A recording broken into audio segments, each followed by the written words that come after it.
he didn't maybe catch a warthog. Right, so we're going to sit here with this leopard. Of course, we're not going to go anywhere. We're going to stick with him. Let's go back across to sunny South Africa, although the sun should be going down now, with Rolf, and I think he's still got an eagle. Martial eagle, which was unsuccessful hunting that little baby scrub hare, who used us as cover as he ran under the vehicle. And if we weren't there, I'm pretty sure that eagle would have actually had his dinner. So shame, poor eagle, but good on the scrub hare. And from there we went and we spotted a Wahlberg's eagle on a nest with a little baby in it, but the view wasn't great from the drainage line that we were in, where we were looking for also leopard to try and compete with Taylor. But now we're just going to move on a little bit and go and maybe see if we can find those hyenas at the den. So that's where we're headed at the moment, because we drove a lot and we didn't see anything there. So our next move is off towards the hyena den.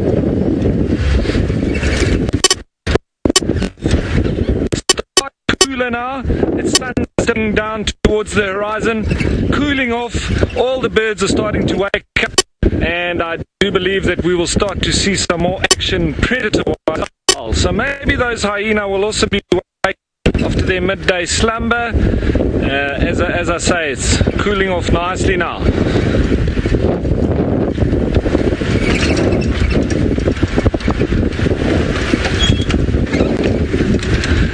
So slowly but surely I'm starting to get my bearings in the reserve.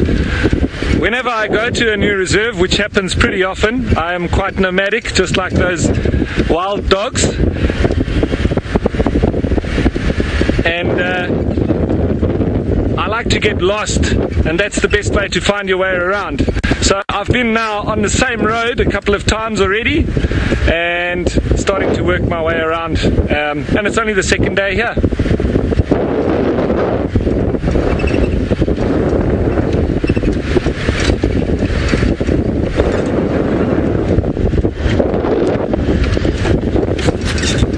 A little klipspringer or duiker.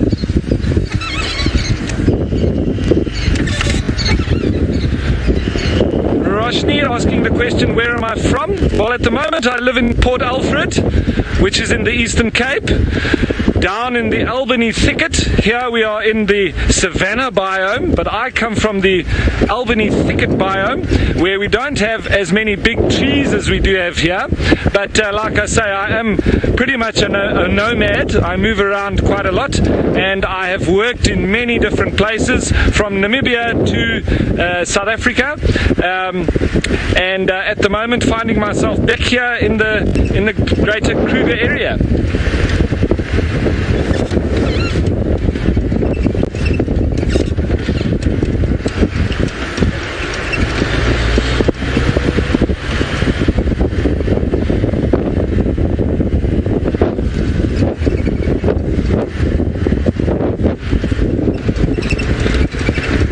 Raj, I hear the question being that is it dangerous to go to animals, towards animals in an open vehicle?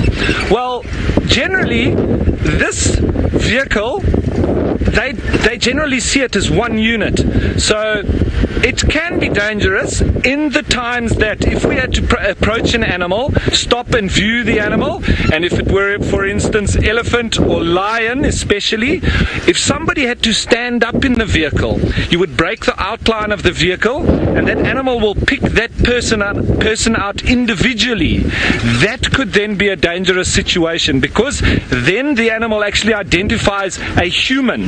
Whereas once we approach an animal like this, even though the vehicle is open, he sees it as one unit, and he just sees it as that big green smelly animal once again coming along. So they don't generally associate a vehicle as either being dangerous or a threat, and they wouldn't normally react too badly to it. We generally have lions actually moving away from us.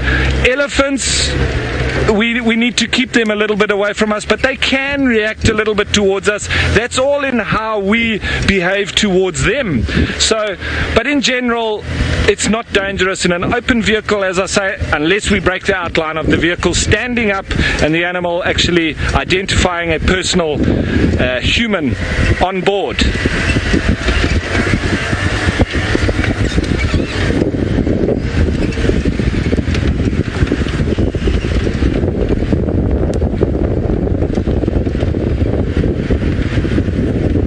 I have actually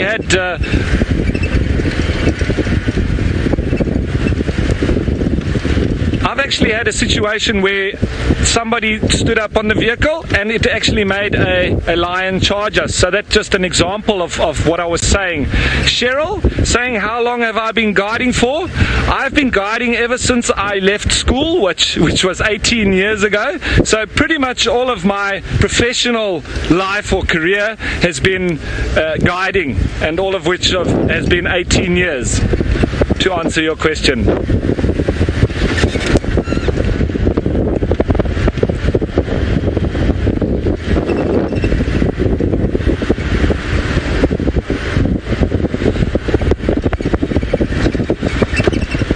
And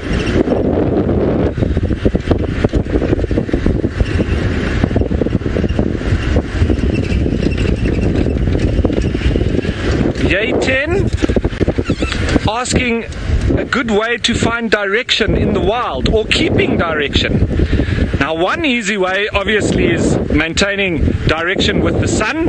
At the moment it's busy going down, and we know where the sun goes down. No matter where you are on the planet, it will go down in the west. So from there you can draw a perpendicular line and you will find east, and you can cut that and you'll have north-south. Now, if it was cloudy and we wouldn't be able to see the sun, obviously we'd have to employ different tactics, and in that situation we could then use natural indicators such as your red-billed buffalo weavers. They will nest on the northwestern side of trees for reasons of thermoregulation, etc., but they would generally be on the northwestern side. So we could use that, but we would like to use a few different indicators, because sometimes a red-billed buffalo weaver might nest on a different side, and just for whatever reason, maybe there's another tree putting that nest in the shade, so they move it on to another side. So we would like to look at a couple of different indicators, maybe a few different nests, or we could look at different indicators such as termite mounds. Now, termites generally come out to work on the nest at night, so and the reason being that most of them don't have pigment in their skin, so they come out at night to work on the outer parts of the nest.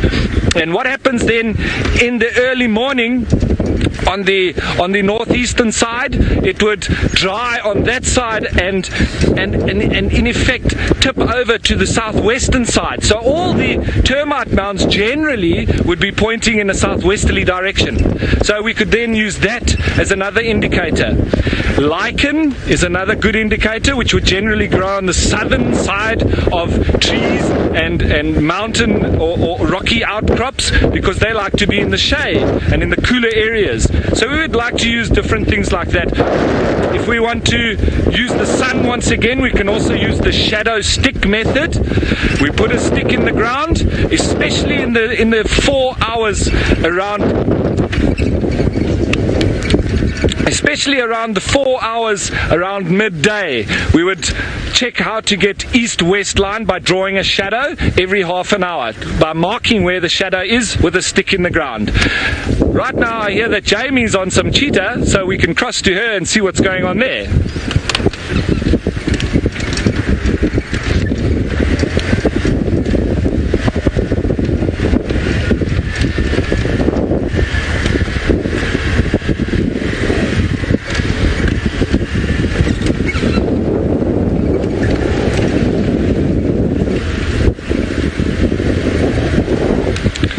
Okay, apologies. I hear that Taylor has got some leopard drinking water.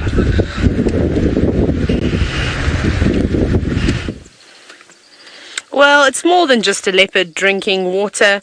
It was so beautiful with the golden light, but he has finished now. It's not every day that we get to see leopards in the Mara, unlike the Sabi sand that is littered with them, if you will. Very, very cool to have so much luck this afternoon. Wow. You really don't know what's going to pop out of even just the long grass. And that's something that's also taken me by surprise, is that how well these animals can camouflage themselves. And out in an open area or just underneath the shade of a tree, laying flat, you could have a leopard, you could have a cheetah with cubs, you could have a pride of lions. So many different things out here. But that is very, very, very cool. Unbelievable. Now he's walking dangerously close to this lugger. You can hear the frogs chirping away as well. And I hope he doesn't cross it, because if he crosses it, we've got to do quite a big detour around that. Will involve some speed racing so that we don't lose him. Just scent marking there, urine spraying up against some shrubs. So different to the way they mark territories in the Sabi sand. Obviously there's lots and lots of small shrubs, lots of guarri trees and lots of marulas and things along the road, but he doesn't have that here. My mic pack. Oh, something was wrong with my comms apparently, or my sound. It's sitting, not bending or anything. Anyways, okay, let's keep up with him.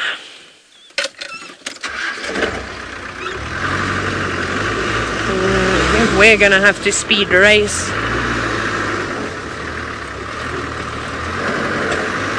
Okay, we're going to try and keep our eye on him and cross where he crosses and see where he's going to end up. I'm going to send you back across to Brent in the meantime and see what he's up to.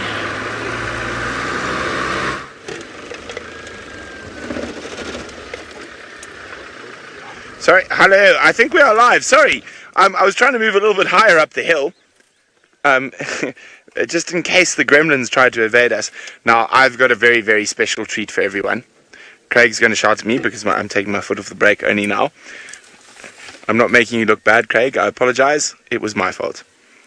We are possibly in one of the most gorgeous and most stunning areas of the Mara, and I'm very excited to share it with you because you've never been here before.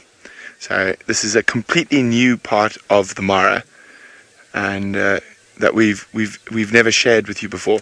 The last time I was in this area was in June, and still then I was quite far from where we are right now. I was, wait, a little bit to there we go, that hill. I was over there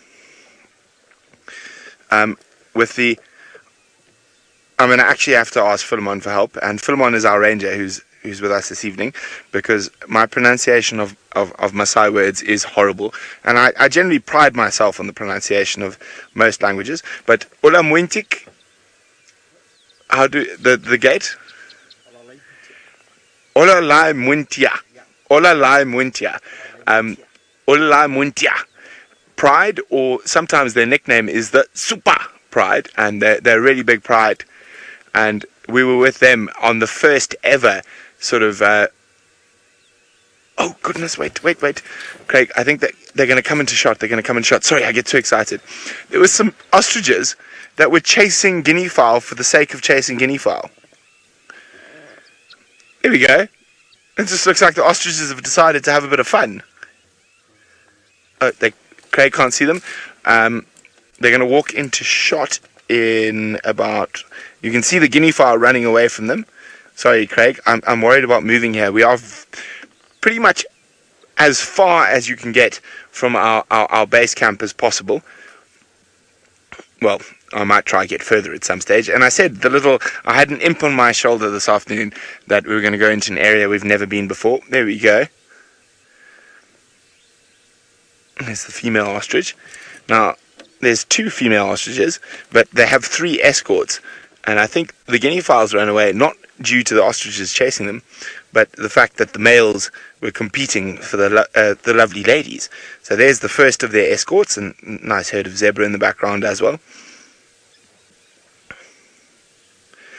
And also, an interesting fact, the first aardvark I ever saw in the Mara was right here, almost in this exact position, but it was at about, I don't know, 3 o'clock in the morning. And it was a very brief visual, but there we go. Look at him strutting his stuff. Now, I apologize, Craig, because I made you focus on the ostriches there, but we are in the most gorgeous setting. If we pan across away from the west towards the east, the light, the vista, there's a lot of Grant's gazelles around, there's a lot of Coke's hartebeest around, there's a lot of topia around, the odd zebra.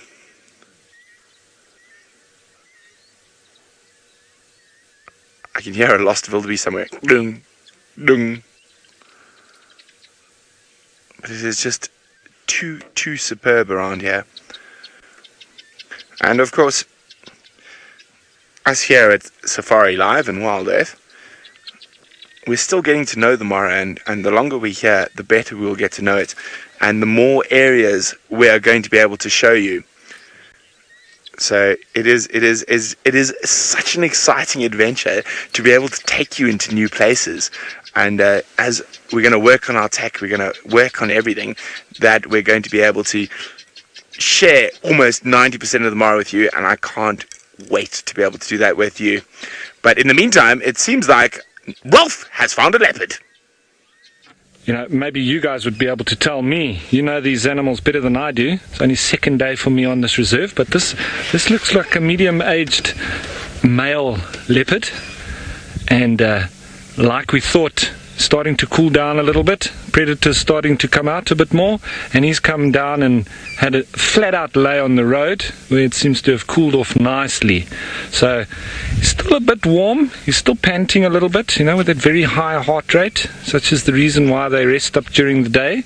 But he's slowly but surely starting to have a little bit more awareness, looking around, maybe even thinking about a hunt.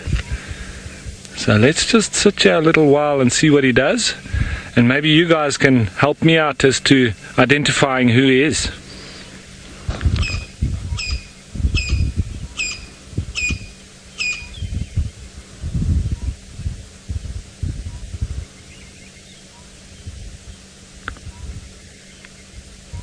Does seem like he's got quite a short nose to him. See this crested francolin with a death wish?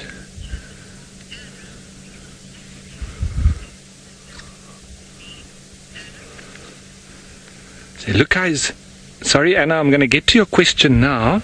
I just want you to have a look at this interaction between the crested francolin and the leopard. I wonder if he's going to have a go at that crested francolin. He's definitely not happy with him being close to him like that. But Anna, what is the resemblance of those? We don't actually call them spots, they're more like rosettes. But those are, it's very much like the zebra and the giraffe. They're all individual markings. It's very much like your fingerprints as humans, all making out that particular individual genetic variations of a specific species. And like us as humans, like the zebra, like the giraffe, that is the way that they'll use to identify the young and different animals within the same species. But it does help them blend into the bush, helps for camouflage.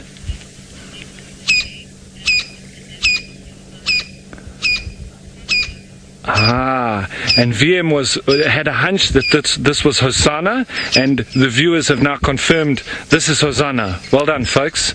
He's a lovely looking male, isn't he? Not very old, but he's not that young either. And the crested francolin moving off, leaving him in peace. He wasn't happy with him being around there, hey, giving away his position. Very good looking male. Doesn't have too many battle scars.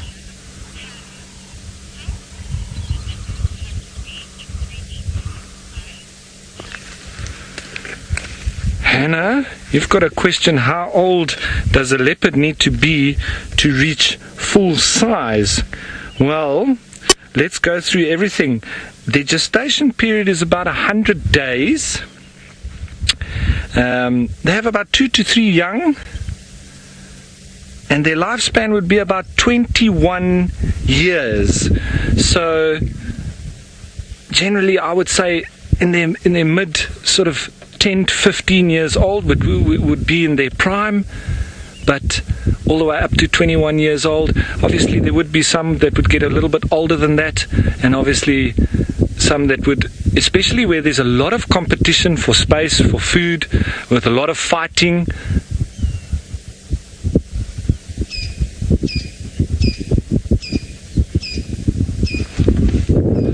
Sorry, I cut off there. I just had a message. Somebody want to also come in and join us, but they're still a long way off, so I'll just let them know that they're more than welcome.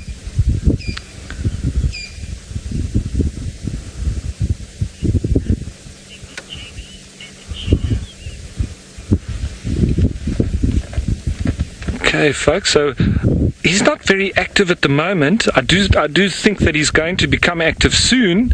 So, I mean, me personally, I think I'm gonna stick around here and keep watching him until he does move off. But I do think that Jamie might have something to show you in the meantime.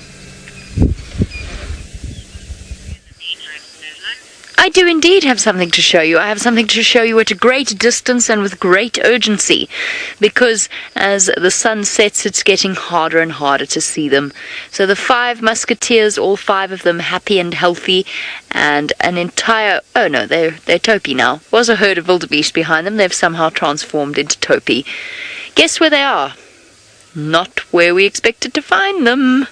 That much I can tell you. So we're very far away from where we originally thought they were. So it's entirely possible that we were on the right track. It was just that they moved quickly. Excuse me. That is a south-facing slope. Our repeater is on the other side of it, which is why we're sitting here in the way that we are. What that means is that we probably won't be seeing you for a little while, because we're going to go and sit with them and wait for them to get moving. But we could easily see you before the end of the sunset safari, because I do think they're going to get up and moving. There's Topi up at the top, and they do like Topi, so that's probably what they're going to do. So we might disappear for a while, wait for them to walk us into good signal, because everywhere around them is good signal. It's just that slope. Just where they've chosen to be. Hey boys, not where everybody told me you were at all. So last look at them. Unfortunately, as you can see, it is getting very, very dark. So it's something just quickly to show you. They're basically pixels, not quite. You can see that they're cheetah. You should have heard me laugh when we found them, just because we were so far away from where we thought they were. And they're so beautifully out in the open as well.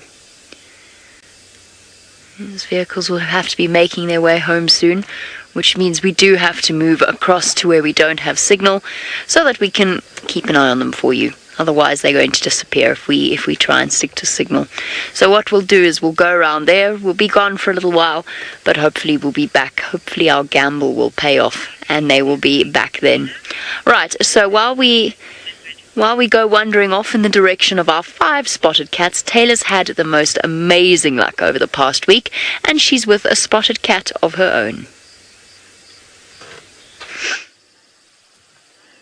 We are indeed with a spotted cat of our own as he slinks his way through the very green grass, just hugging the edge of the lugger. Thankfully, not wandering too far away on the other side, so we're able to follow him from the eastern side of this drainage line.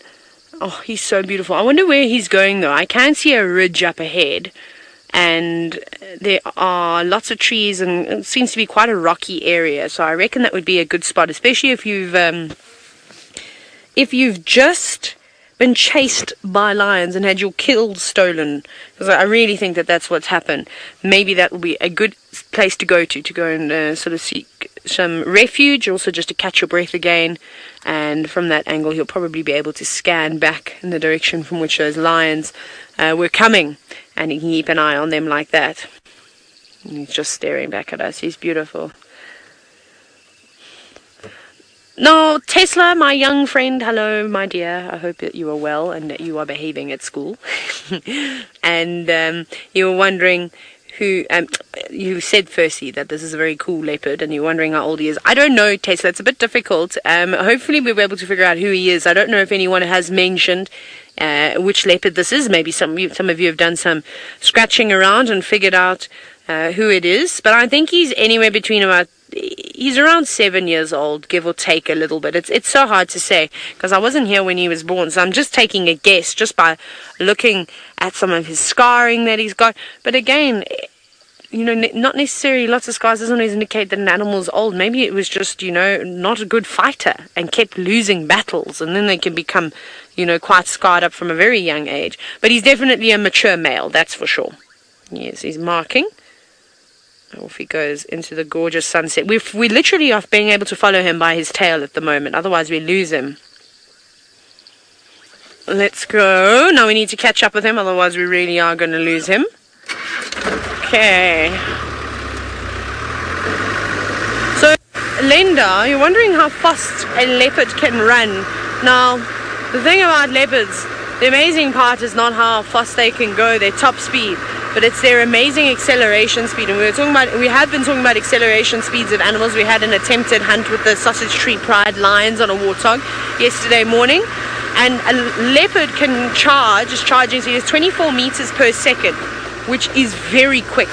Now, leopards don't need to run very fast for very long. They try and get right underneath their prey and they'll pounce on top of them, sometimes even diving out of trees on top of their prey. I've seen some videos of that. I've never seen it personally, though. That would be incredible to see.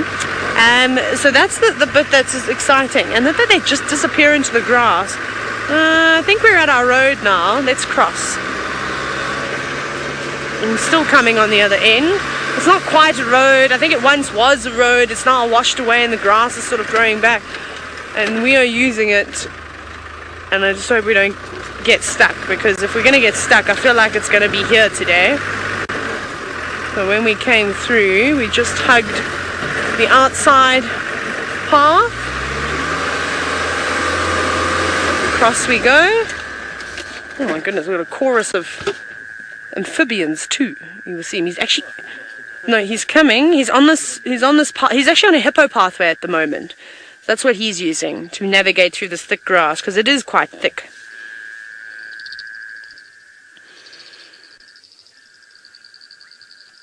Isn't that beautiful? The sounds, the sight.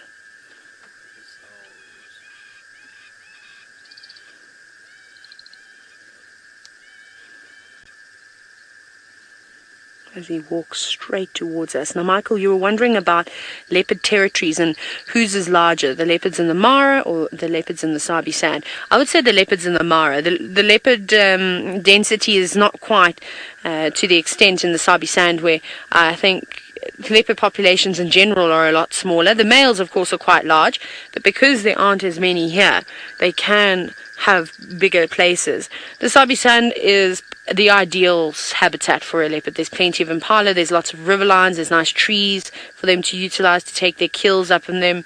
There's not so many huge open areas like there are here in the Mara. So I think that, the leopard territories out here will be much, much bigger. Look at him, he's walking right past the car. He doesn't care about us. It is so great. Even rubbing it in a little bit, telling us about how much he doesn't care about us and marking his territory. And he's got a dewlap too. He's got a big dewlap, in fact. I'm trying to duck out of the way. But my ponytail always makes it into the shot. Hello. Every time.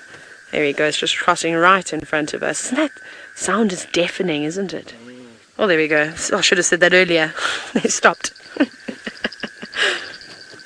Oh, you beautiful cat, you. Now, V-Chain, you're wondering how much food will a leopard need to eat every day? Well, it depends on what it can catch. Can I go forward a little bit?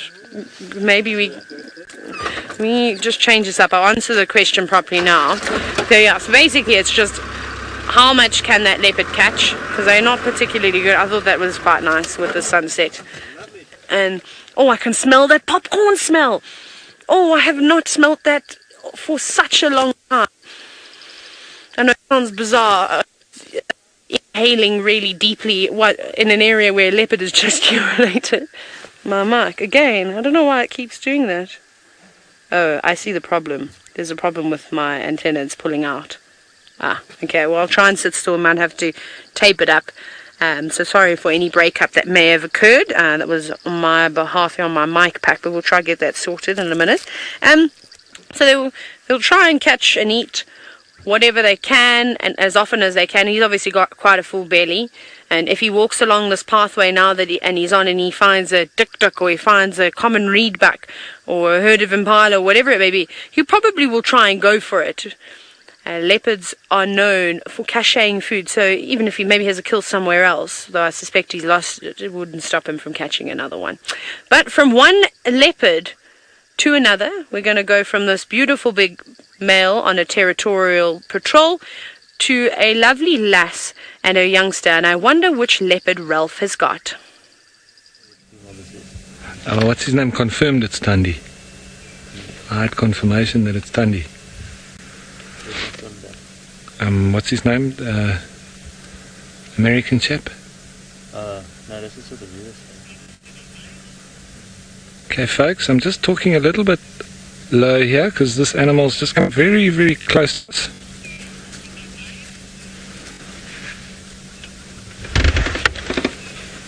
And in fact, folks, I think with all the excitement, initially I thought that that head was a lot squarer than it is.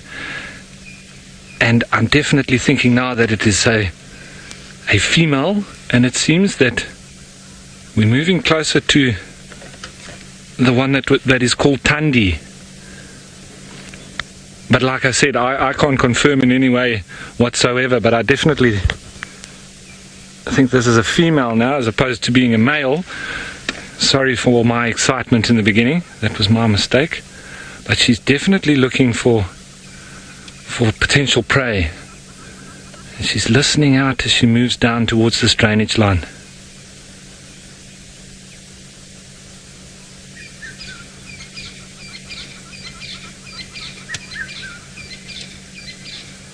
Lovely light at the moment.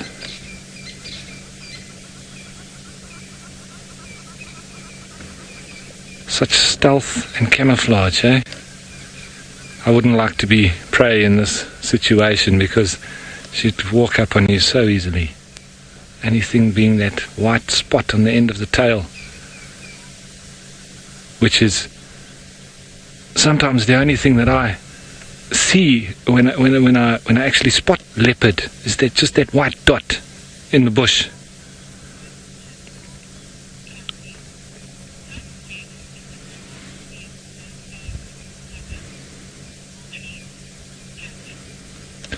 Kathy, the question being, how safe is a leopard being so far from cover, away from big trees?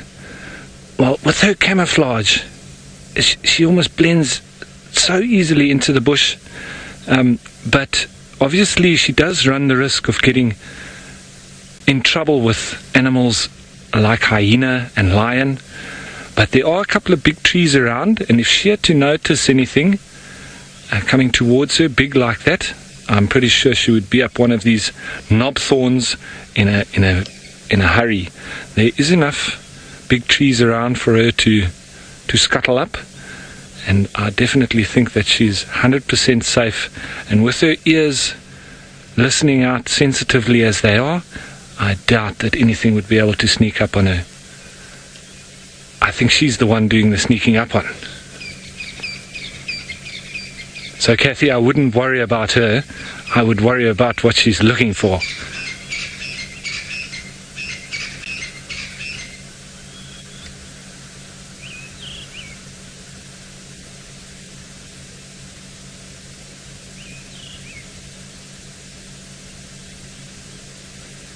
Like all cats, they do like to clean themselves regularly. She's doing a little bit of that now.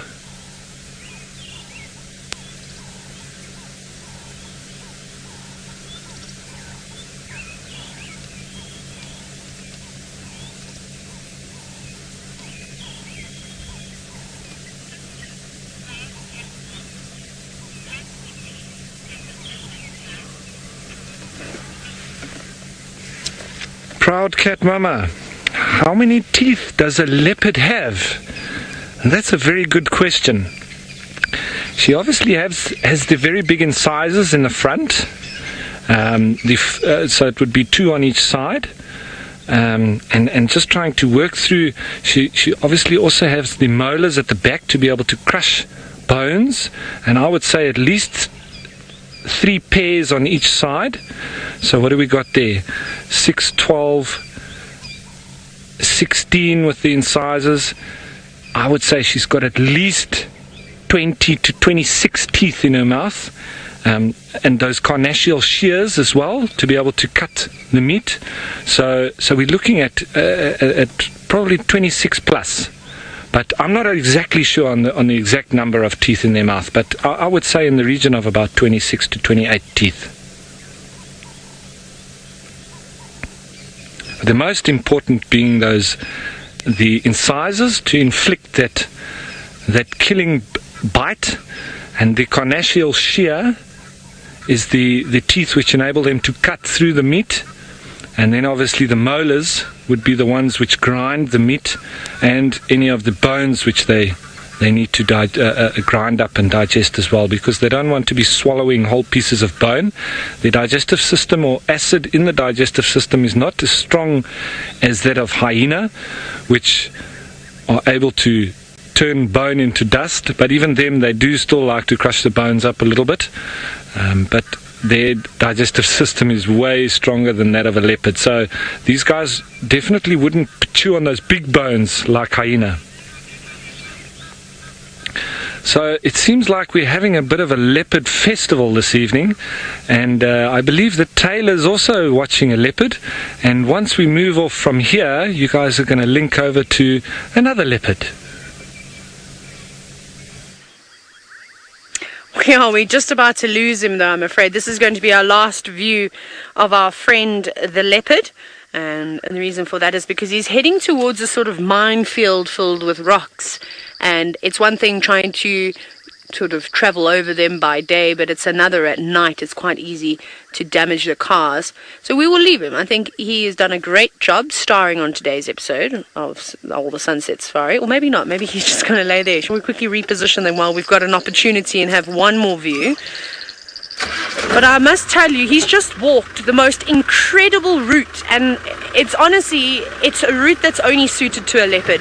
Just these beautiful little luggers, and the light was just catching the water. Now he's heading to a sort of treed area and then a rocky spot. So we'll watch him as he goes over. There's another bustard or a korhaan actually standing up on a termite mound at the moment. You can see just on the right-hand side of your screen, standing out. I'm sure that bird has spotted the leopard. Whether the leopard's going to be too bothered by a bird, I highly doubt it. Now, Cornelia, you're wondering if I've ever seen a black leopard in the wild? No, I've never seen a melanistic leopard before. That would be absolutely incredible. For those of you who don't know what a melanistic leopard is, as Cornelia said, so it's black. So it's got quite a bit of the melanin gene rather than lacking it. So almost like those rosettes just all merged to one color of darkness. And I've never seen one. I haven't heard one being out here, but again, I'm still very new to this area. All those insects. Now, this is a combination of not just those midges that we were talking about, but I can see some alates being released in the left-hand corner of your screen. They're starting to sort of spiral, almost like a tornado-like, out of a termite mound. You see that they are coming out of the termite mound too, the top left-hand corner. That's really, really nice. There we go, you got it. Look at that. Isn't that beautiful? I love it. That's one of my favorite things, of course. Alates, the princes and princesses of termites. The same thing goes with ants being released after the rains and ready to go and start their own colony. Very cool. But what a great leopard sighting. They're very, very nice. I have a suspicion it's the same male leopard that Brent saw, which is very exciting. And maybe we'll try to come and follow up here tomorrow morning, but we'll let him be. Brent, however, has also got a beautiful scene of some insects. Well, it's actually an inundated scene. Look at that. Have you ever seen an insect explosion like this? And it's not alates. It's not termite alates. It is what we call in South Africa Christmas beetles, which are actually fruit chafers. There are so many around us. There's just an absolute explosion of them after the rain. Now, if any of you have roses at home, you will have a cousin of these that is the absolute enemy of any garden flower, because they eat all the petals. Now, as Craig comes out, I'll try to catch you one. And we're sitting at, I think this has got to be one of the best views in the Mara. And actually, before we try catch ourselves some fruit chafers, so those hills over there are in Tanzania. So that's the Serengeti. And I'll try to show you now. There we go. And if we go, and you can see all the water from the rain of the last few days. Now, if we come out to the right, I'll show you where home is for us when we're on this side of the river. There it is there. So directly below that hill on the Sand River is Sala's camp. And I know it's nasty to be biased, but it is my favorite camp in the Mara. Then we've got the double hill of Roan Hill. And if we keep going, Craig was unbelievably spot on to where Serena is. So Taylor is actually, let's just have a look. Oh, Craig, there we go. Actually, Taylor, accidentally we found Taylor there. So Taylor is actually just behind those two hills. And I'm pretty sure it's the same male leopard we saw. That's called him Limambili. And if we go off to the right, about over there, I think it was. There's an end of a hill. Oh no, I've got lost. But a little bit more to the right. We keep going. We might even... There we go. There we go. That's Serena.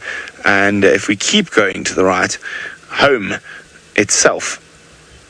Oh no, I lied, Craig. I've made a mistake. Home itself. Yes, no, I'm not. I'm right. There it is. So we can't see the lights. We're about 50 odd kilometers away, but home is on that ridge somewhere. Now, as I was saying, we're absolutely being inundated by bugs tonight, and it is I thought they were alates when I saw them from a distance, but for some reason they've decided our car is a great place to be. And I'm just going to catch one. I'll be very careful. There we go. I've got one. Where would you like it, Craig? On the dash? Yeah, that's good. On the dash. So I'm going to try, just let him walk there. And not let him walk too far. No, there's... Oh dear. It's gone. Wait, we need a replacement. Don't worry, I'm not hurting them. I'm being very gentle. Well, they're going to hurt me when we start driving, because I'm going to have to drive very slowly so they don't fly into me. There we go. Oh, I've got about 20 in case instead I wanted one. One's landed on my buff. One is I normally use my buff to keep bugs out of my mouth on my buff, Craig. There. So there, it is a fruit chafer beetle. Now, in South Africa, or in Africa, we call them Christmas beetles. Now, your traditional Christmas beetle is a cicada. So the sound that is normally associated with these fruit chafers is that high-pitched screaming. However, what we call Christmas beetles don't scream at all. They're actually fruit chafers, so they feed off leaves and flower petals. I know my grandmother has waged many a war against their relatives back down at home, because my grandmother loves a good rose bush. However, fortunately, my grandmother is not quite up to date with technological things and stuff. But my dad and myself, every time she would go away, we would actually remove one of her rose bushes and plant an indigenous tree. Our little help. Shh, don't tell anyone. I might get into trouble. We also did the same thing to my mother. But we did tell my mother about that. But enough nonsense about grandmothers, mothers, and rose bushes and fruit chafers. Let's go across to Jamie and the Five Musketeers.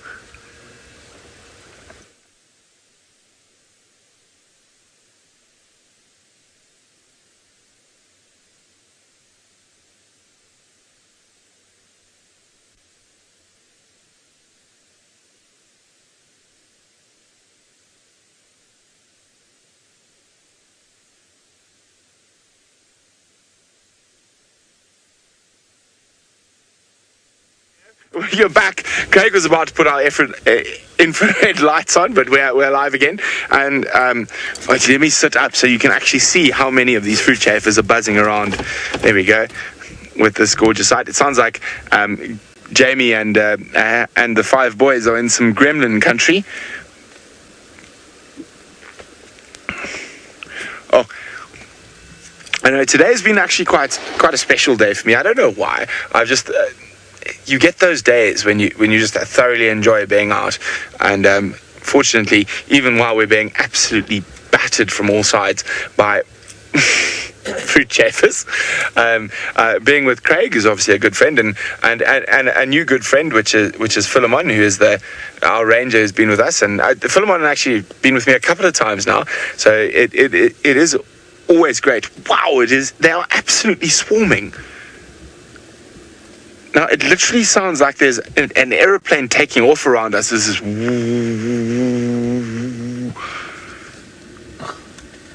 I mean, they are just everywhere. Oh, I think we've got some of Philemon's compadres coming to check to make sure we're not naughty people staying out after drive. But, of course, we're not. So we'll say hello right now. They're fortunate. They've got a windscreen to keep them away from all the bugs. Habari, habari! Habari! Bada guys! Super! So guys, we are live, and of course, most people are not allowed to stay out after 6:30 or 7 o'clock in the evening, and we're very privileged to be able to go on night drives. So the guys are just checking that we are good. So we're good. Santa Sana, Safari and Djuma. Let's go all the way back to Ralph, back in Djuma. Yeah, we're trying to keep up with this ingwe, as they call it locally, leopard, but she's taking us on a bit of a goose chase here through the thick stuff. We're just trying to work out where she's going. She was in the drainage line. There she is now on the other side, and I think she's going to pop out on the other side. I don't believe we can go through there. So I think from here, folks, we're going to have to back out and try and anticipate where she's going and try and meet up with her there. But once she disappears here, we might not actually pick up from her again, but we will try our best to try and anticipate where she's going and try and see. But you know how leopard and these wild animals are, that might be the last we see of her, but we will try and catch up with you. I tell you what, folks, this has been an amazing encounter, and I always remind people that especially when they see leopard on their first safari, it took me 4 years before I saw my first leopard while guiding. So you guys need to really appreciate these encounters as they happen, because it's not every day that we get to see leopard like this. Here in the Sabi sands is very, very special, and there's a lot of them, but otherwise not as much.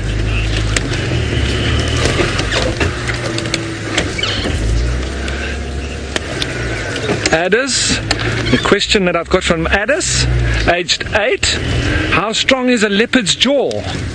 Well, I'll tell you that it is strong enough to break a neck of an impala and kill it, but it is not as strong as hyena's jaws, which are way more strong than leopard's jaws, but they can crush small bones. But once you get onto the fibula or the big leg bones of impala or female kudu, they wouldn't be able to bite through that. But they do have the power to crush small bones, but then again not the bigger ones. So in the animal world, it's quite a medium sort of strength, but enough to kill and bite off big pieces of meat, and obviously fulfill the function of eating. But they're not particularly bone crushers like the hyenas are.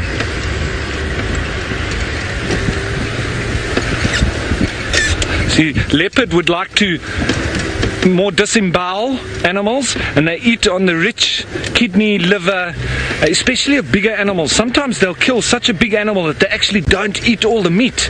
They literally open it up, eat that organs, the heart, the liver, the kidneys, and sometimes either get bumped off of it or they move on and they actually leave the rest. The jackals might finish it, but that's what they would start with. Let's just have a look here if we can spot her.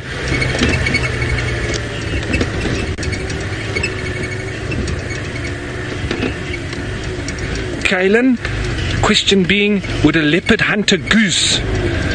Well, like with a lot of the predators, They are opportunists. So we're just stopping here just to see if we can pick up on where she's moved. They are opportunists, Kaylin. So absolutely, they would hunt a goose, especially when they're younger. Even this animal, if he came across a goose that was allowing him to get close enough, he would pounce and he would eat on it. The younger animals, especially once they've moved away from the mother or the mother has left them, they will definitely take almost whatever they can get until they get the strength to start hunting bigger prey, such as impala, baboons, etc. But, as I say, young animals, old animals, sick animals, they will definitely hunt geese as well. But it wouldn't be their prime pick. They want to go for the impala and baboons, maybe even monkeys. But impala, baboons are generally the best prey. And they also do like warthogs, so they would eat pigs. So we're just going to sit here and we're going to try and figure out where this cat has moved. Like I said, that might have been the last that we see of her. She's moved along that drainage line, and once they move into thick brush like that, very often that's the last you see of them. But we're going to hang here, and I do believe that Jamie is sitting on some nice cheetah that she'd like to show you. That we have signal and picture is a relief to all involved. So well done to our genius addition to the tech team, Martin, for figuring out that by putting me on a different repeater, we were able to get picture, and somehow magically I can hear Faith talking to me as well. So we've got the five boys. The fifth has just gone for a little wander. And they've just had a little bit of a scrap. It started out as play pouncing, I think, and then all of a sudden it turned into that squeaking chaos that their fights entail. Of course, they don't growl and snarl like leopards or lions. They squeak. It's hard to take them seriously when they squeak like that, but of course their fights can be serious. And we don't know that these five boys killed another cheetah, but it is suspected, it is strongly suspected, which is what happens when you get territorial battles. Fortunately, though, the whole process and whatever separated the one from the rest of the group hasn't destroyed their bond between the five boys, and they're back together, and they seem to be content in the group that they're in. I'm so chuffed that we found them in the end. Even if it is completely in the opposite direction of where we thought they would be, this has worked out well. And the fact that we found signal on top of it, well, it's just the perfect end, isn't it? It makes being out in the sun and on the hot day and the flies and everything like that, everything pales into insignificance when you get a moment like this. Especially when you can see them bonding and grooming.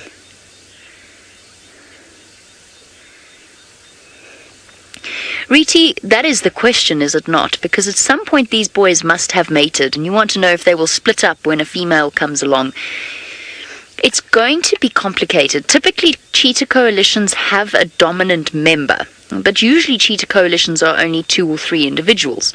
And that dominant one is almost invariably the one that mates, but the other one may manage to sneak in and mate with a female as well. Now, I don't know exactly how the dynamics will play out or have played out with these boys when a lady is concerned. I can guarantee that there will be, or have been, some serious scraps between them, because I don't, D'Artagnan's having such a great back scratch back there. I don't think that they've properly established exactly who's boss, and they may never actually establish exactly who's boss in this coalition.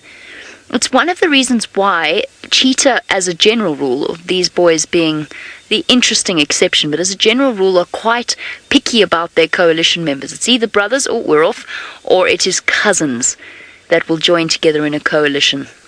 Because that dominant member is the one that usually gets a chance to pass on his genes, it makes sense to only be supportive when it's your brother. Oh, hi, Bacon. Yes, cheetah have killed humans in the past. It's very unusual. It happened a few months ago. It was a small child, and that's typically where that sort of incident will occur. It was a tame-ish cheetah. It was a captive cheetah, and it very sadly killed, I think it was a little boy back in South Africa. So yes, it has happened that cheetah have killed people before. They're not a threat, really, to an adult human being. I don't know about these 5 boys, though. I reckon that they would give you a run for their money. I've been charged by a female cheetah before with a cub. Let's go catch up. So, I'm not sure. I'm really not sure if they would... I think they would still be intimidated by a human, to be honest. A cheetah's not really a threat to an adult human.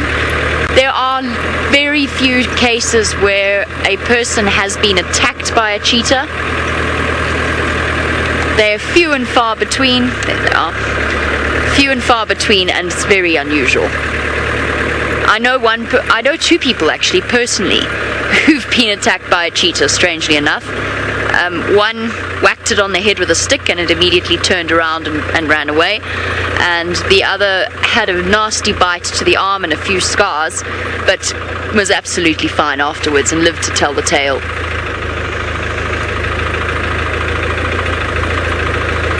Alright, Faith, just so that you know, your comms are starting to disappear, but we are moving towards the top of the ridge, which is exactly where I was hoping they were going to move.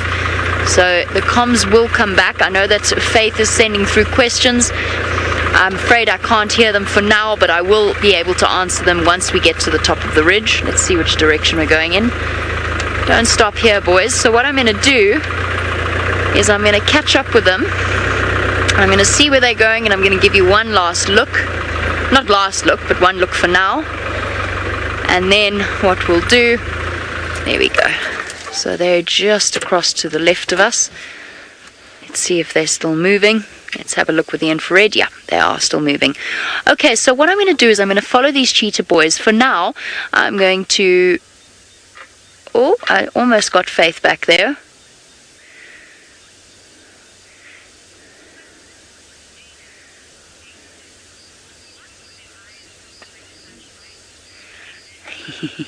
What a lovely question coming through from Aiden, who is 6 years old. Come, Aiden, let's go catch up with these cheetahs. You come with me, and I'll answer your question as we go along. Aiden, 6 years old, you want to know why their eyes look like flashlights. Now, cheetah have a very special membrane at the back of their eyes, or a layer. And that is the same layer that wildebeest or lions or different types of animals have. We don't have it as well developed as the cheetah do.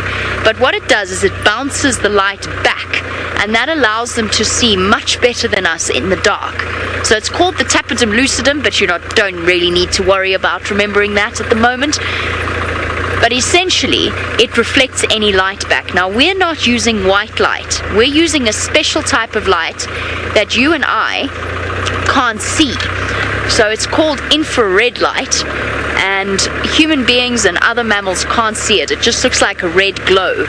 But it does help us to see, and the camera's got a special way of converting what it's seeing to be able to show you the picture of the cheetah, even though I can't see them with my own eyes. So that's why the cheetah's eyes look like spotlights. It's reflecting the light back at us, and that allows them to see in the dark. And that's why some animals shine even more than others. Is this cheetah going to go and drink? It might do. Yes. No? Yes, possibly. No, just walking in front of us. I thought it was going to go and have a drink at the puddle.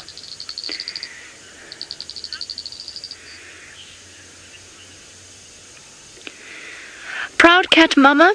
I'm not sure how long D'Artagnan will wear his collar. It is very stylish, of course. So for our new viewers, sorry, Proud cat mama, let me just explain. Oh, a little bit of a limp still. Still looking a little the worse for the wear.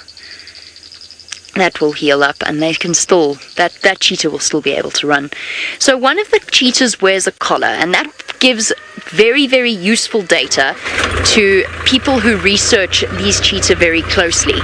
And that in turn proves invaluable in terms of conserving the species as a whole. So the collar is essential, and the collar, especially for a situation that is as unusual as this appears to be, is really valuable in terms of the data it provides. Proud Cat Mama, I don't know when the collar went on, and I don't know what settings it is set to. So obviously the more it updates their location, the quicker the batteries will run out. I know it gives a GPS signal. There we go, we're over here. I know it passes on a GPS signal to the cheetah researchers. I know that happens once a day. I don't know if it happens any more than that. So that will determine the battery life, and collars can last anywhere from about a year to about 3 years. And then it will most likely be replaced depending on what's happening with these cheetah boys, because cheetah coalitions, or in fact all cheetah, change territories, move around. They have enormous home ranges throughout their lives. So it's really very, very important to follow this group of cheetah throughout their natural lifespan, because it's going to teach us so much. And remember, that in turn has an impact because there's no fences here. They could go wandering to Tanzania, they could go wandering into the communities that surround this area.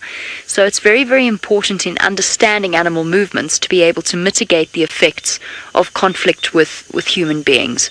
And that in turn will help to keep the cheetahs safe.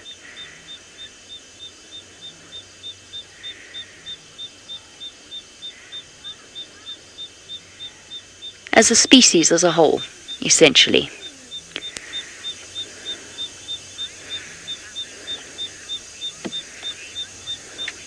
Romit, I don't know. It's something that I will have a chat about at some point when I have the opportunity to.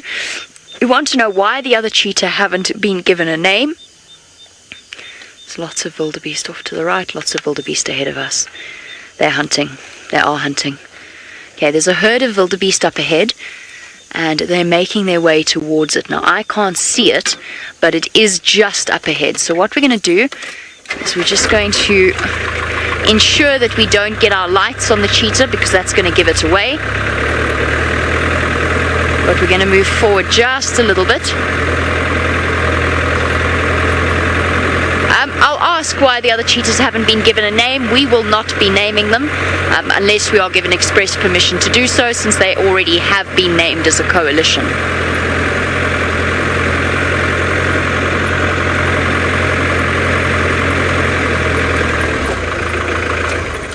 Can we just have a look off to the left where the cheetah are? Sorry, I'm going to need to use your eyes there, Jawi. I just put my thermal away. Where have they gone? Where have they gone? There they are. Here they come. They've changed direction ever so slightly, but you can really see the intent in the cheetah's body language. And you can see it in the way that they are moving. So the herd is about, probably I would say,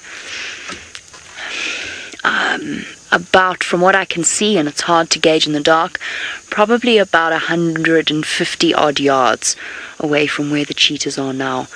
Now, it's been fascinating watching the way that these cheetah boys hunt, because it's not like what we understand typical cheetah hunting behavior. To see them hunt at night is like watching lions hunt. It's like following hunting lions.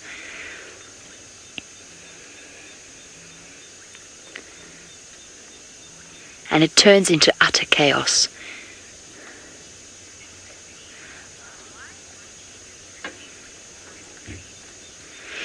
Mr. P, cheetah aren't completely unable to climb trees, and in fact I've seen them climb quite high up into trees just while these boys have a bit of a break and plan their next move. They're still watching the wildebeest, but I don't think that I'm not sure whether they've decided to go for it just yet. It doesn't look like it. So why can't they climb trees? They can. And I've seen them scent mark right up in the top of balanites and the top of marula trees back in South Africa. But they can't climb like leopards or lions, and that's because first of all, their claws are structured differently. They have semi-retractable claws rather than fully retractable claws, which bluntens them. Obviously, they use them for traction. And so they're almost like a dog's claws. If you ever hold a cheetah's foot, the claws very much feel like a dog's. So they're not geared towards that. Their leg structure is different. Their muscle structure is different. Built for that speed, they've got very, very flexible spines, which allows them to expand and contract in the way that they do when they're running at full speed. So all of those factors actually ultimately make for an animal that's not really geared for climbing. They can do it, but it's not what they've evolved to do. They are true cats though. They're just an entirely different kind of cat. Closer to a house cat than they are to the big lions and leopards. Oh, let me think.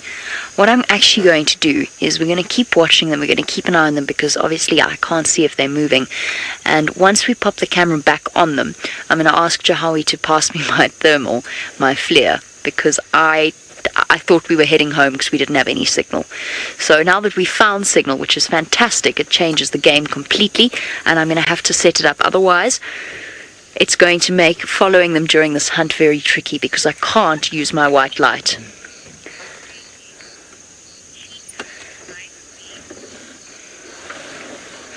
Cheetah do a combination. Oh goodness, okay. Thanks, Jahawi. You go ahead. I can see one's up, but that's all right. We've got time. Thanks so much. Got it. Riti, they do a combination of hearing and seeing, so they can see their prey. All right, we're all up now. I don't think I'm gonna have time for this. I really don't think I'm gonna have time for this. Okay, let's just pop that down for now and follow them.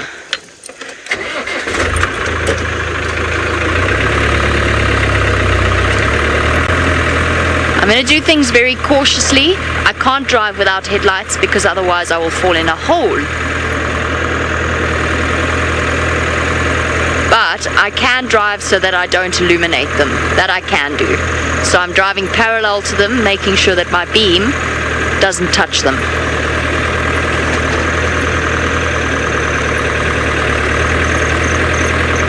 Alright, let's do a quick check on their position. Let's see if they're still or if they're moving. That will change my mind about the flare. There they are, they're still moving. Practice makes perfect, everyone. I've done this so many times. I should be able to do it in the dark quickly. Should being the operative word. There we go, okay. Come on, lock. There we go, locked. There they go, stalking towards them. Watch the way that they work. Watch the way that they plan this out and work together as a team. And you'll see what I mean when I say that it's almost as though they hunt like lions.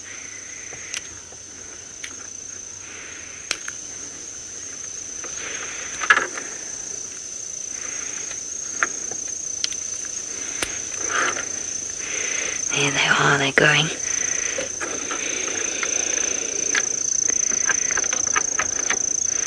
Why is the cord never where you want it to be? There we go. I'm up and running.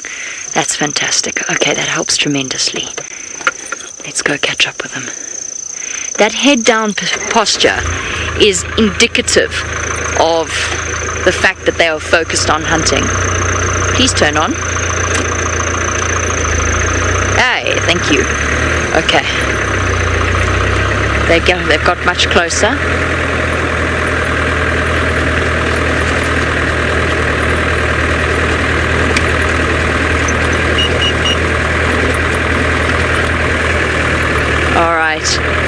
Active faith here, driving forward because I can't see.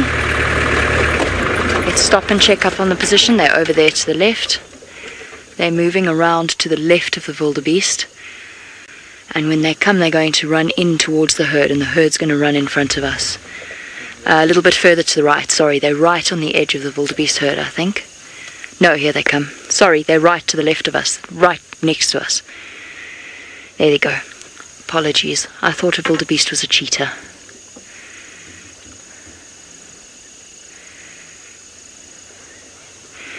So one is up ahead, the four following behind. Look at the intent and the focus. Not going about stalking in any way like a leopard might or a lion sneaking through the grass. It's a completely different process. Almost reminds me of wild dogs. You know the way that wild dogs walk towards their prey like that? That's exactly what it looks like. So they've closed the distance to now about 70 or so yards from the herd, from what I can see in my thermal. Don't And that process of walking forward and then lying down also reminds me of lions. Very, very similar.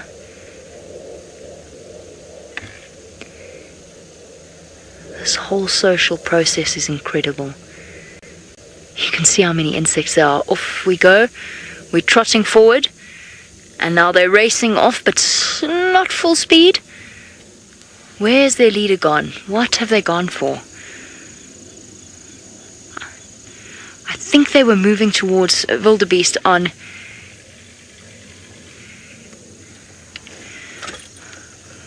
Oh, here we go. We're off. We're off. We're off. Trotting, you see, this is where they cause chaos. Okay, hold on.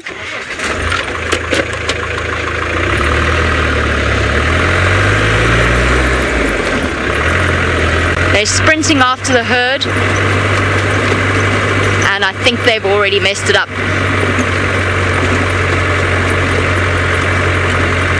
Okay, I can see up ahead of me. Hold on, everyone. Alright, let's just check here. There's a cheetah off to the left of us. They've calmed down. I think they've failed already. The wildebeest herd hasn't run far, though. But I'm not sure that's what they were after. After all that, they appear to be spread out and moving further to the left of where we are. Can hear the wildebeest alarm calling.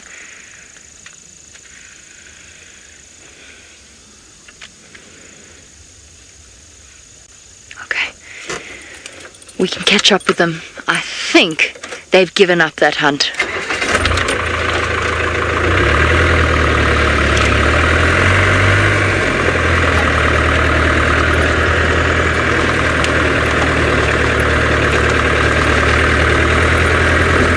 So you'll notice I use my spotlight very briefly. It is split seconds that I can just glance and see exactly where everything is to make sure that I don't in any way impact them. Oh, the stink bugs are out in full force. It's that very acrylic smell. And they're going to their shepherd's tree, just like I asked them to earlier, didn't I, Jahoe? Hey, boys. We've got two there. Oh, fighting.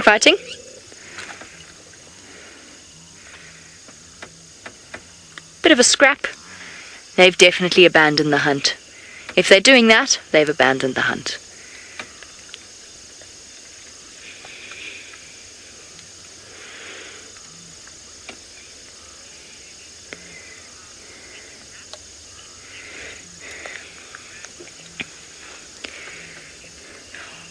Okay, we're going to carry on. We're going to follow them to their shepherd's tree. Faith, I just want to gauge the distance between them and the shepherd's tree because we might get some nice tree climbing behavior, which would fit beautifully with what we were talking about, if that's okay.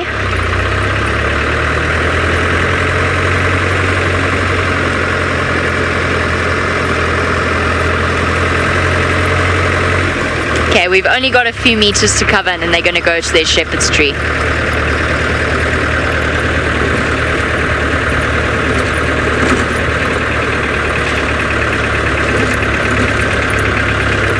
They might climb this one. I've seen them climb this one in the past, which is odd, because it's a very uncomfortable looking tree to climb. Okay, here they come. In theory, here they come. Where did you go? Oh, boys. No, I apologize. They've pulled a sneaky maneuver on me and they've just changed direction. Okay, so in that case, I'm going to catch up with them. I've been monopolizing the evening, and of course you've just met Ralph, so I'm not going to keep you away from him for too much longer. What I'm going to do is catch up with our cheetah and I'll send you over to Ralph in the meantime.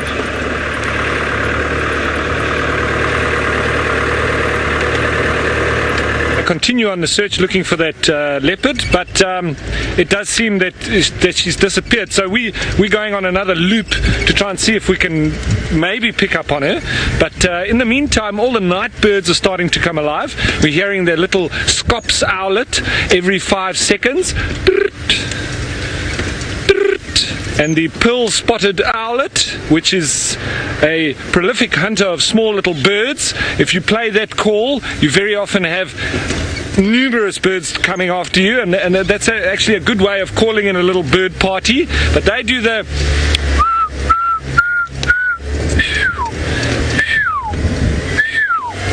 something like that. I'm not the best at the bird calls, but excellent night bird life starting to come alive now. So we've gone through that afternoon heat where all the birds were dead quiet. There was only the odd little francolin and spurfowl calling with the odd grey go-away bird, and from there everything has started to come alive. We've seen the giraffe, the impala. We've now had a lovely experience with the leopard. The night birds are now coming alive, and the leopard obviously becoming more active. So now we continue. We try to see if we can pick up on her again, but it hasn't been a bad game drive at all. I wouldn't say so. Like I said, 4 years for my first leopard. So 2 days on Djuma and I've got a leopard. Isn't a bad count at all. And here we start going into the first quarter of the lunar cycle. If Leon can get us a nice view of that, and yeah, from here I think we're just going to continue, maybe make it one more loop, see if we can find this leopard. Otherwise we'll move on and just close off our drive, trying to see whatever else we can find. But one more loop and we'll take it from there.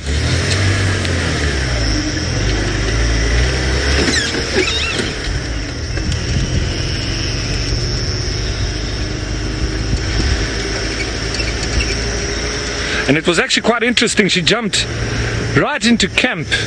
So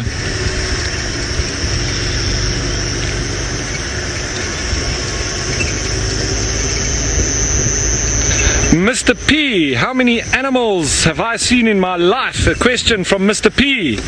Wow, that's an interesting question, Mr. P. I'm not quite sure. I've seen quite a few, and I hope I see a lot more. But now to put a number on it, I would say thousands, if not hundreds of thousands. How many leopards have I seen? That may be a more pertinent question. I would say since that first leopard that I saw after 4 years of guiding, I have seen a number of leopard, but I haven't actually counted. But I would have to say that maybe I might have gone over 100 leopard in 18 years. I haven't seen one every day like some people do here on Djuma. I've sort of been in areas where it's a lot more difficult to actually find leopard, in places like Namibia, northern parts of Kruger, in the Makuleki concession, but and in the Eastern Cape, obviously they've actually got quite a big problem with the sheep farmers who over the years have pretty much hunted those leopard into secrecy. It's not that there aren't any leopard there. We often find their tracks, but when they hear vehicles, they disappear. Because of that hunting pressure, because they would go out and feed on the sheep. So if a leopard is a noisy leopard, if he rasps at night or he makes himself known, he's a dead leopard. So the evolution of the leopard in those areas have been now that they must be quiet, they must be secretive, and they will survive. However, in the Eastern Cape is one of the areas where there's one of the only known areas of melanistic or black leopards. That's what we would call almost like a panther of the Asian sorts, but there have still been in the last 3 years a couple of sightings of these black leopards, and we hope they're still around. But once the hunters pick up on them, or the farmers, unfortunately sometimes they do meet an unlikely end. But I still believe that there's a lot of leopard in the area, but they keep to themselves. I've picked up on the tracks, and they're one of the most adaptive cats and animals in the world. I mean, when I was studying nature conservation in Pretoria, we actually got called out to try and help capture a leopard that had been spotted in a block of flats. One of the old ladies got up at 4 in the morning because she heard a scratching at the door. She opened the door and there was a leopard trying to get into her little dog. And that was in a block of flats, and that leopard was alive and well and had obviously been feeding on possibly dogs and cats. But anyway, Leopards being very adaptable. This leopard has now evaded us for now. We keep trying to find her, but for the moment I think it's just going to be a bit of hit and miss. So going around on another loop, we're going to go back to that little water hole that we were at. Maybe she's popped out in the time that we've left.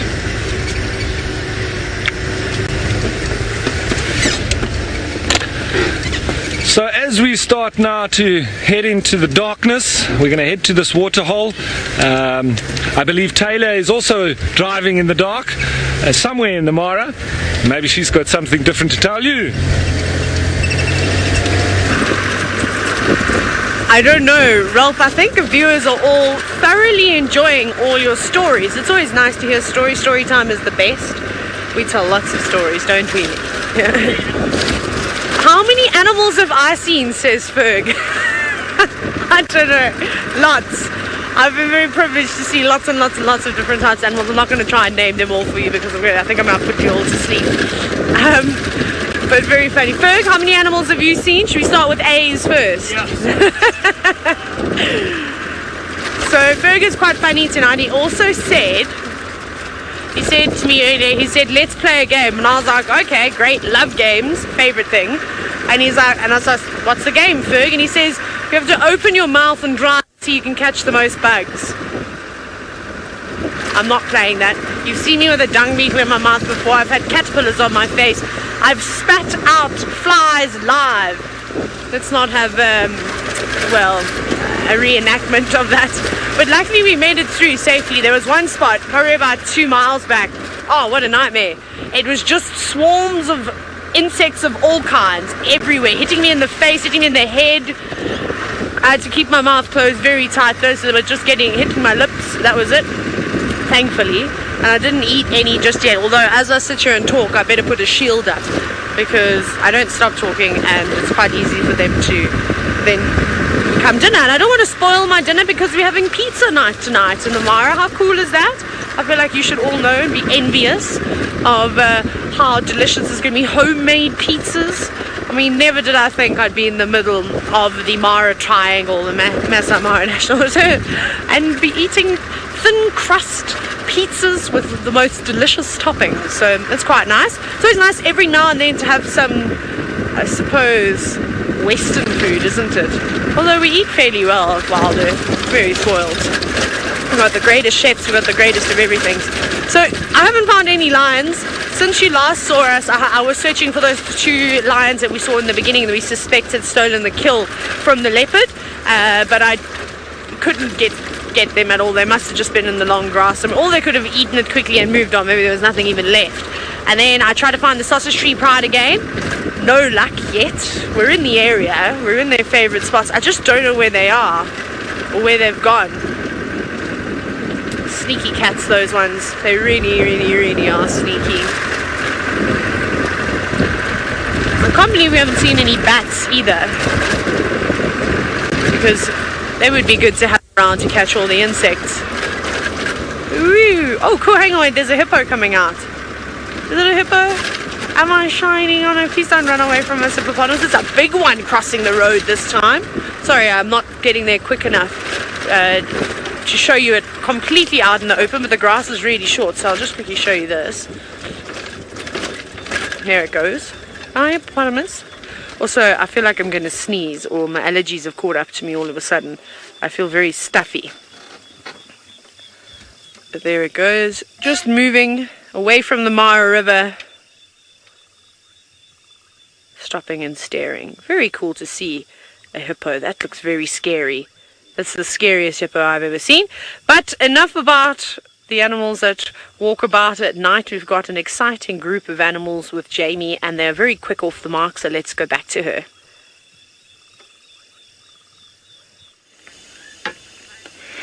Our cheetah are well and truly on their way this evening. I've just been thinking about how many animals I've seen tonight, and let me tell you that most of them have been insect-based. So you'll notice while we're sitting here, there's constantly these little dots of movements in front of your screen. That, of course, is the insects that are flying around us. Many of you, I'm sure, would like to come and join us in the Mara at night, but don't come. I wouldn't advise it if you're afraid of bugs, because they were crawling all up my neck, in my hair, down my shirt. I don't even know what's happening behind me with poor Jahawi and his hair. I can only imagine that they are having a whale of a time. Right, we've got 1 more minute left. I just had to catch up with them quickly, and we're going to watch them walk away. Unfortunately, I'm not going to go racing across ahead of them because it will be risky for me and them in the dark. So this will be our last view of the 5 musketeers for tonight. But of course, we will be following their story for weeks to come. If they allow us to find them, of course. Hey, gentlemen. Sleek, elegant, and the perfect team. Okay, it's time for us to do our goodbyes and our thank yous. Thank you to Jahawi for his wonderful camera work, as always, actually. And thank you to Faith, who I think this was her first proper full solo. Well done to Ralph for his interview drive, but most importantly, the biggest thank you, of course, goes to all of you. Thank you for sending through your questions and comments. We look forward to seeing you on the Sunrise Safari. Bye-bye, everybody.